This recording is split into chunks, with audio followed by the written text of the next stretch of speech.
নমস্কার সবাইকে, আমার চ্যানেলে সবাইকে স্বাগত জানিয়ে আবারও চলে এলাম একটা নতুন রেসিপি নিয়ে। আজকে আমি বানাবো পাউরুটি, বা এটাকে বানরুটিও বলা যেতে পারে। এটা কিন্তু বানানো খুব ইজি, আর এটা হবে একদম জালিদার, আর সঙ্গে হবে ভীষণ সফট, একদম মুখে দিলেই মিলিয়ে যাবে। এটা কিন্তু বাচ্চাদের টিফিনেও দিতে পারেন। এর সাথে যদি একটু বাটার লাগিয়ে দেন তাহলেও কিন্তু খেতে ভীষণ ভালো লাগে। বা এটাকে আপনারা এইভাবে বানিয়ে এটাকে আপনারা পাওভাজি বানাতে পারেন বা বড়াপাও বানাতে পারেন। তো রেসিপিটা দেখে নিই প্রথম থেকে একবার। প্রথমেই নিয়ে নিয়েছি দুধ। তো দুধটা আমি গরম করে রেখেছিলাম।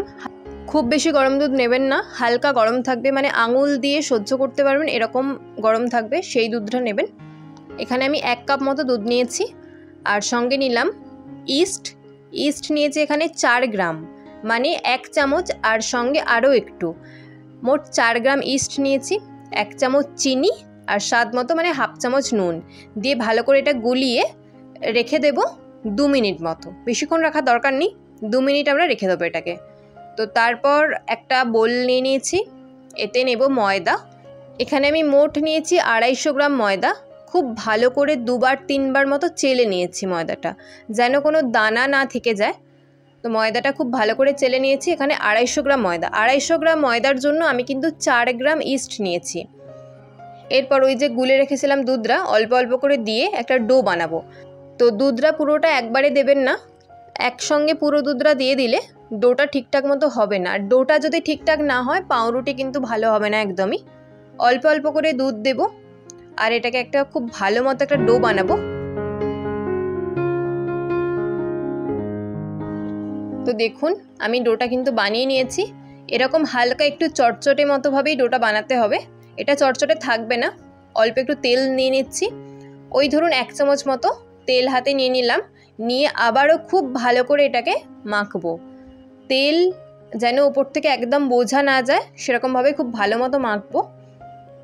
তো দেখুন ভালো করে তেলটা মাখিয়ে নিয়েছি। এরপর এটাকে আবারও এরকমভাবে টেনে টেনে আরও মিনিট 5 মতো মেখে নেব। এরকমভাবে যত ভালো করে মাখবেন পাউরুটি কিন্তু ততটাই ভালো জালিদার হবে আর খুব সফট হবে। মাখার উপরে কিন্তু পাউরুটি কতটা সফট হবে সেটা ডিপেন্ড করে। তো দেখুন মাখার পরে এই রকম একটা জিনিস তৈরি হয়েছে।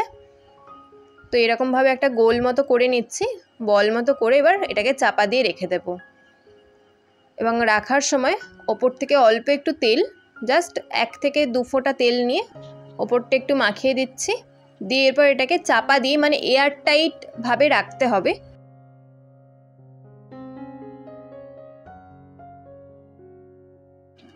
আমি তার জন্য একটা প্লাস্টিক নিয়ে নিয়েছি। এরপর প্লাস্টিকটাকে ওপর থেকে এইভাবে পুরোটা দিয়ে ভালোভাবে এটাকে মুখটাকে এঁটে একটা চাপা দিয়ে দেব। তাহলে এটা কিন্তু খুব ভালো মতো এয়ারটাইটভাবে থাকবে।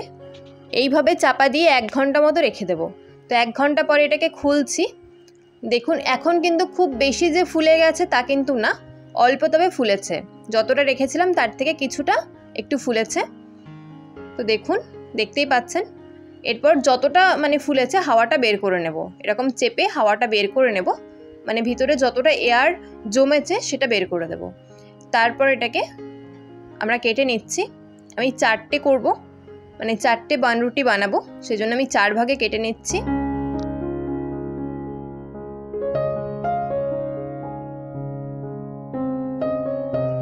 এবার প্রত্যেকটাকে গোল করে নেব, মানে যেমনভাবে পুরো লেচি বানানো হয় সেইভাবে একটু গোলটা করে নেব, বলের মতো একটু শেপ দিয়ে নেব।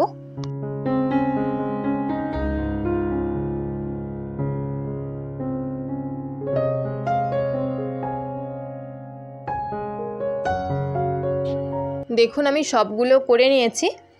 এরপর যেটাতে বেক করব, মানে পাউরুটিটা যেটাতে আমরা বানাবো, মানে একটা কেক টিন নিয়ে নিয়েছি। তো তার নিচে একটা বাটার পেপার লাগিয়ে নিতে পারেন আপনারা। আমার কাছে ছিল না, সেই জন্য আমি এমনি প্লেন যে পেপার হয় সাদা কাগজ লাগিয়ে তার উপরে একটু অয়েল ব্রাশ করে নিয়েছি, তাহলে কিন্তু এটা বাটার পেপার হয়ে যায়। আলাদা করে বাটার পেপার না থাকলে আপনারা এইভাবেও ইনস্ট্যান্ট বাটার পেপার বানিয়ে নিতে পারেন বাড়িতে। তো তারপর এই বাটার পেপার যে লাগালাম তার উপরে বানগুলোকে দিয়ে দেব। আমরা যে বানগুলো বানাচ্ছি সেগুলো দিয়ে দেব। তবে দেখতে হবে যেন একটার সাথে একটা জুড়ে না থাকে, কারণ এটা যখন আমরা বেক করব তখন ফুলে গিয়ে কিন্তু একটার সাথে একটা জুড়ে যাবে। তো সেই জন্য খুব ভালো করে খেয়াল রাখতে হবে যেন একটা থেকে একটা গ্যাপ থাকে বেশ কিছুটা। তারপর এটাকে আবারও একটা ওই সেম পলিথিনের মধ্যে ভালো করে আটকে রেখে দেব, যেন একদমই এয়ার ঢুকতে না পারে। তো দেখুন আমি রেখেছিলাম প্রায় 3 ঘন্টা মতো। তারপরে এটা খুলছি, দেখুন একদম কিন্তু ফুলে ডবল হয়ে গেছে। আর আমি যে বলেছিলাম না যে একটার সাথে একটা গ্যাপ রাখতে হবে, এই কারণেই, নাহলে কিন্তু এটা ফুলার জায়গাটা পাবে না। তো ফুলে গেছে খুব ভালো মতো, মানে ইস্ট কিন্তু খুব ভালো মতো অ্যাক্টিভেট হয়ে গেছে। এরপর একটা ডিমের কুসুম নিয়েছি, কুসুমটাকে ওপর থেকে একটু ব্রাশ করে দিচ্ছি, এতে কালারটা খুব ভালো আসে। আপনারা যদি ডিমটাকে না দিতে চান, আপনারা তাহলে দুধ আর বাটারও মানে ব্রাশ করে নিতে পারেন, তাহলেও কিন্তু ভালো কালার আসে। তো ডিমটাকে ব্রাশ করে নিয়েছি খুব ভালো মতো। এরপর এটাকে আমরা বেক করতে বসাবো, এবং বলেছি যেহেতু আমি গ্যাসে বানাবো তার জন্য একটা কড়া বসিয়ে নিয়েছি।